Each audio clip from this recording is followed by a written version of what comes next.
နေညိုညိုလွမ်းတဲ့ဆွေးများမလို့ကျုပ်တို့ရဲ့ရွာလေးကတချင်တွေဆိုချိန်တန်ပြီဆိုစပါးကင်များမဲဆိုအိမ်ပြန်ချိန်ဆိုစနီးကြောလေးကကြိုနေညိုညို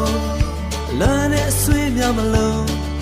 ကျုပ်တို့ရဲ့ရွာလေးကတချင်တွေဆိုချိန်တန်ပြီဆိုစပါးကင်များမဲဆိုအိမ်ပြန်ချိန်ဆိုစနီးကြောလေးကကြိုကျုပ်တို့ရဲ့ရွာလေးလင်းချမ်းတဲ့ရွာလေး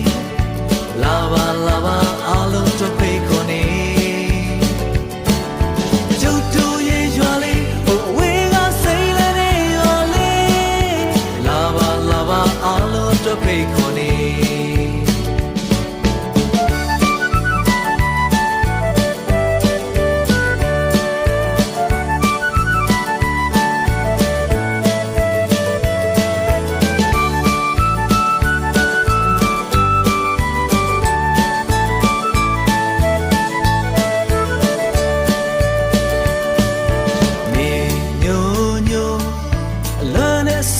မလို့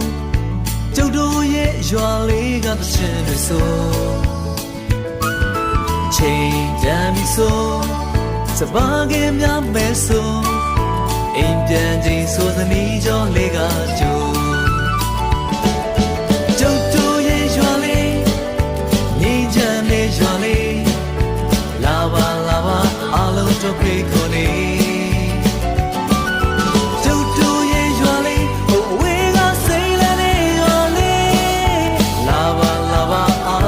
ဖိတ်ခေါ်နေ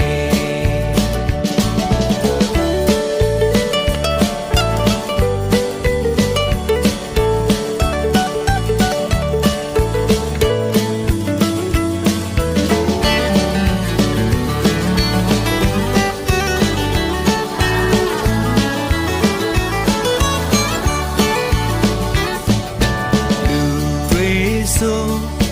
တော့ကကင်းဝေးလို့ရွာလေးရဲ့ညနေညို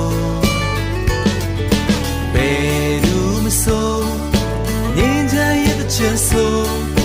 ဒီရွာမှာလေးလူအခွင့်အရေးကပို့